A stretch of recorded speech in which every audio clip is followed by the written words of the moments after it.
Lower Bank Park in my city, and I'm about to attend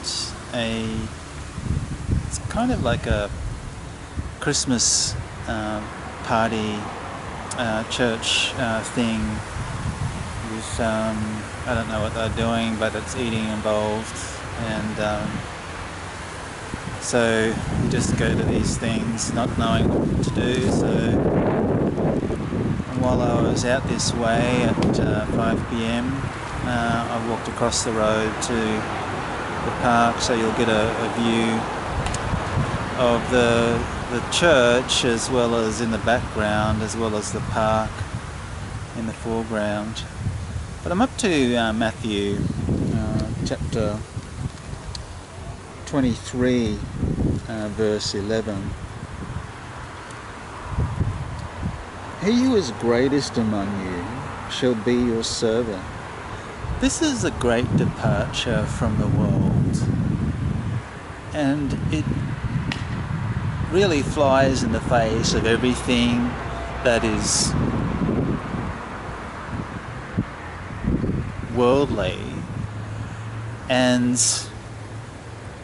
is a departure from all career building aspirations.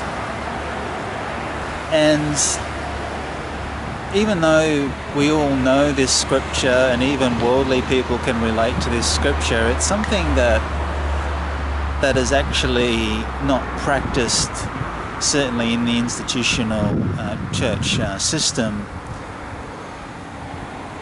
The very opposite is true, in that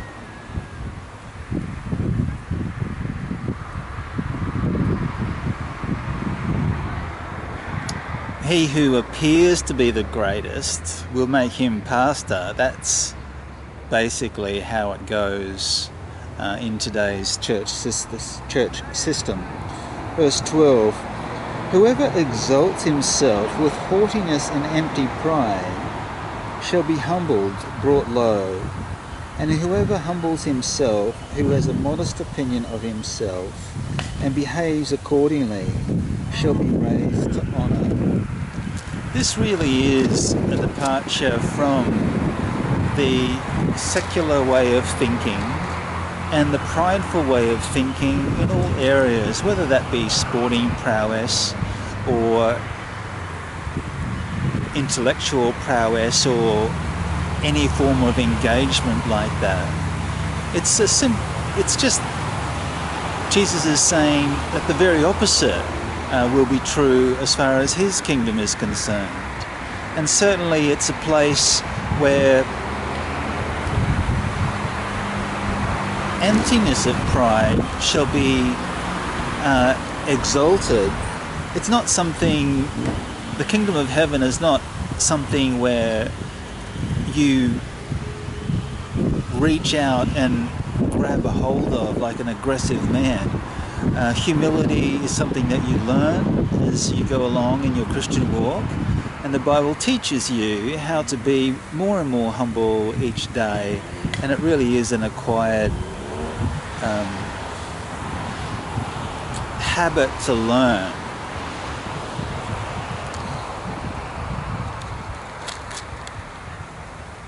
Verse 13, but woe to you, scribes and Pharisees, pretenders, hypocrites, because you shut the kingdom of heaven in men's faces.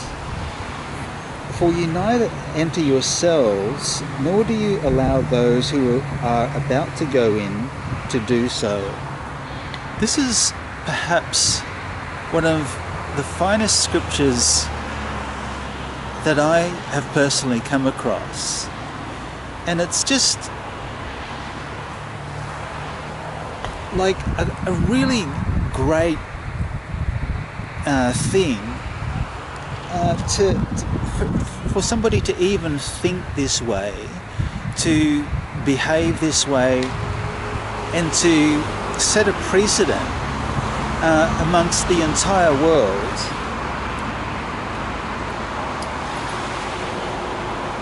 It took me a long time to understand what this means, because you shut the kingdom of heaven in men's faces.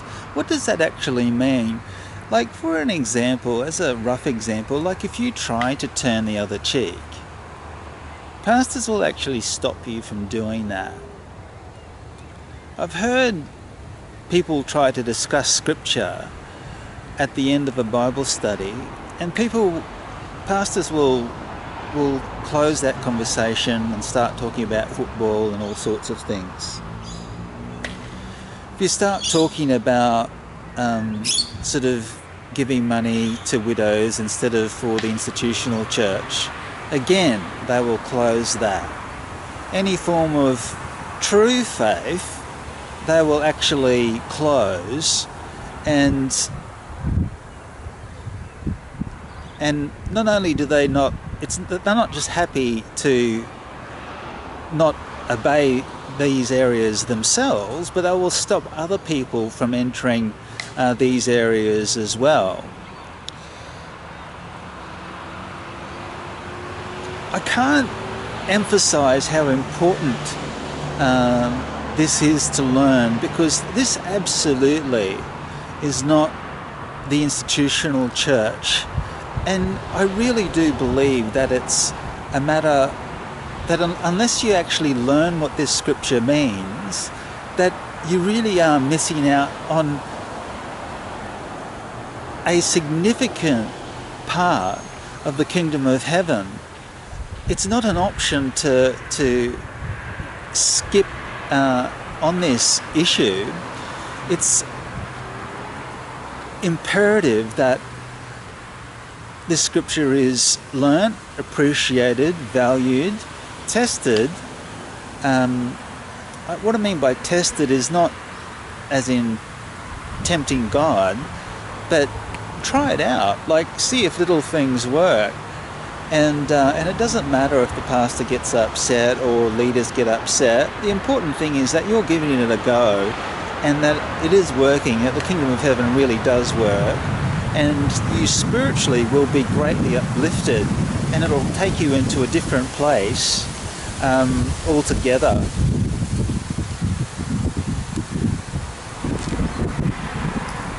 Verse 14, woe to you scribes and Pharisees, pretenders, hypocrites, for you swallow up widows' houses, and for a pretense to cover it up, make long prayers. Therefore you will receive the greater condemnation and the heavier sentence. What does that mean, swallow up widows' houses? It took me a long time to really grasp this.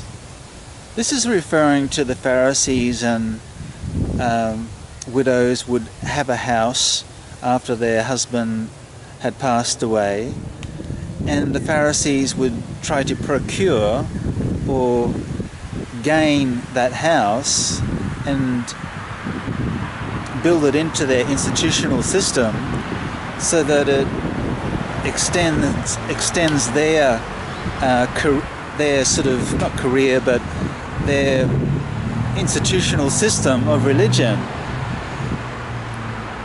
And whenever you see pastors slightly going down this track, you'll know that it started 2,000 years ago.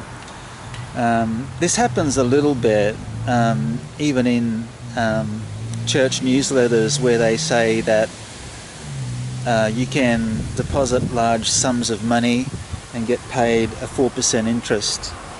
So this has been Matthew chapter 23 verse 14 out.